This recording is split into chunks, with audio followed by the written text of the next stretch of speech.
ఏదైతే మన ఆంధ్రప్రదేశ్ రాష్ట్రంలో అధికారంలో ఉన్నటువంటి కూటమి ప్రభుత్వము మరి ఈ ఆగస్టు 1వ తేదీన 2024న మన దేశంలో ఉన్నటువంటి అత్యున్నతమైన న్యాయస్థానం సుప్రీంకోర్టు ఇచ్చినటువంటి తీర్పుని ఆధారంగా ఎస్సీ ఉపకులాల వర్గీకరణ చేయాలనే నేపథ్యంతో హడావుడిన ఆగమేఘాల మీద మరి రాజీవ్ రంజన్ మిశ్రా రిటైర్డ్ ఐఏఎస్ అధికారి చేత ఒక వన్ మ్యాన్ కమిషన్ను వేయడం జరిగింది. ఈ వన్ మ్యాన్ కమిషన్కు షరతులు విధిస్తూ 60 రోజుల్లో మీ నివేదిక ఇవ్వాలని కూడా చెప్పడం జరిగింది. ఈ one man commission Rajiv Ranjan Mishra retired IAS అధికారి 60 రోజుల్లో నివేదిక ఇవ్వడం జరిగింది.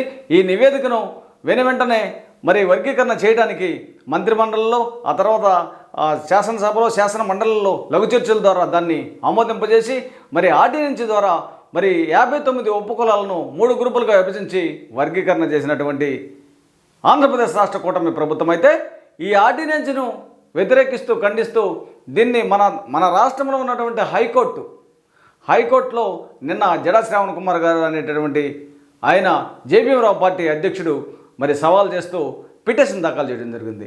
ఈ పిటిషన్ నిన్న బెంచ్ మీదకి వస్తే హైకోర్టు ప్రధాన న్యాయమూర్తి ఠాకూర్ గారు ఆ తర్వాత 2 సభ్యులతో కూడినటువంటి ధర్మాసనం వేసవి సెలవుల తర్వాత దీని మీద విచారణ చేస్తామో ఈలోపు ప్రభుత్వ జనరల్ దీని మీద పూర్తి సమాచారాన్ని కౌంటర్ దాఖలు చేయాలని చెప్పడం జరిగింది. అయితే ఇది ఇలాగుంటే ఇది social media, print media, electronic మీడియాలో చక్కర్లు కొడుతున్నటువంటి నేపథ్యంలో ఎందుకంటే ఈ రాజీవ్ రంజన్ మిశ్రా అనేటటువంటి కమిషన్ ఇచ్చినటువంటి నివేదిక పూర్తిగా తప్పులు తడాక కమిషను.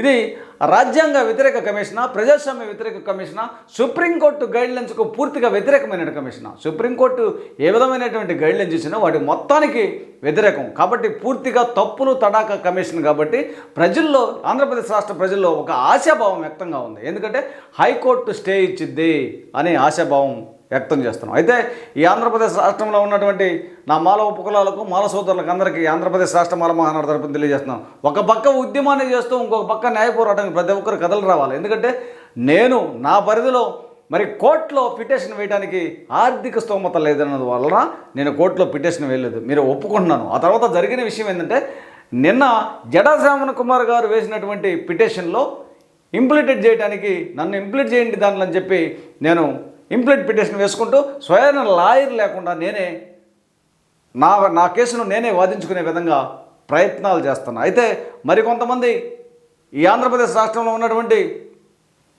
అంటే అఖిల భారత మాల సంఘాలు, 2 తెలుగు రాష్ట్రాల మాల సంఘాల జేఏసీలు, మాల మహానాడులు, మాల మహాబేరులు, ఈ విధంగా ఉన్నటువంటి కొంతమంది అందరూ ఉద్యోగ సంఘాలు ఎవరెవరో వారి స్థాయిల్లో మరి చాలామంది కోర్టులో పిటిషన్లు వేయడానికి ప్రయత్నాలు చేస్తున్నటువంటి సమాచారం మాకు తెలిసింది.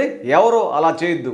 జడా శ్రావణ్ కుమార్ గారు వేశారు కాబట్టి తర్వాత ఒకరో ఇద్దరు ఒక మంచి అడ్వకేట్ను తయారు చేసుకొని 4 కలుసుకొని ఆ అడ్వకేట్ ద్వారా 2వ పిటిషన్ను దాఖలు చేయాలని నేను సూచనలు ఇస్తున్నాను. ఎందుకంటే కొంతమంది కొన్ని ఏదో తెలిసి తెలియనటువంటి అవగాహన లేనటువంటి ఈ విషయం మీద అడ్వకేట్లను ఏర్పాటు చేసుకుని 50,000 60,000 కట్టి ఇదిగో నెంబర్ అయింది అని సోషల్ మీడియాలో చక్రాలు కొట్టుకుంటూ మరి గ్రూపుల్లో పెట్టుకుంటూ చేస్తూ ఉన్నారు. దయచేసి ఇలా వద్దు. ఎందుకంటే ఎవరైనా డబ్బులు ఖర్చు అవుతున్నాయి కాబట్టి జాతి కోసం మీరు కూడా చేస్తున్నారు. మేము దాన్ని అభినందిస్తున్నాం. కానీ 4 కలుసుకొని ఒక పిటిషను జడా శ్రావణ్ కుమార్ వేస్తే ఇంకొక పిటిషను ఈ ఆంధ్రప్రదేశ్ రాష్ట్రంలో వాస్తవంగా ఈ ఎస్సీ వర్గీకరణకు సంబంధించినటువంటి కేసులు వాదించడానికి దీని మీద అవగాహన ఉన్నటువంటి వాళ్ళు, తెలిసినటువంటి వాళ్ళు 4 ఉన్నారు. వీరిని ఎంచుకొని మన 4 కూర్చొని ఇంకొక మనిషి చేత పిటిషన్ దాఖలు చేపిద్దాము.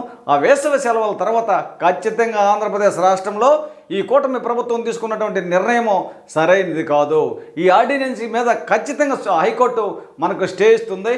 మళ్ళీ యథావిధిగా అయితే ఒకటే తెలియజేస్తున్నాను మాదిగ సోదరులకు కూడా, రాజ్యాంగం ప్రకారం మీరు సుప్రీంకోర్టులోనో లేకపోతే ప్రధానమంత్రి ద్వారానో మీరు వర్గీకరణ చేసుకోండి, మేము సానుకూలంగా ఉన్నాం. అయితే మీరందరూ కూడా రాజ్యాధికారం కోసం కలిసి రావాలని, మనకు ఈరోజు జనాభా నిష్పత్తి ప్రకారం 23% జనాభా ఉన్నాం కాబట్టి 23% మనకి రిజర్వేషన్ కావాలని డిమాండ్ చేద్దాం. మనందరం కలిసి ఉద్యమాన్ని మొదలు పెడదామని. వర్గీకరణ అనేది రాజ్యాంగ వ్యతిరేకమో, ఇది అసమ్మమో, ఇది ప్రజాస్వామ్య వ్యతిరేకమో కాబట్టి ఇది జరగదు అని ఆంధ్రప్రదేశ్ రాష్ట్ర మాల మహానాడు తరపున తెలియజేస్తున్నాను.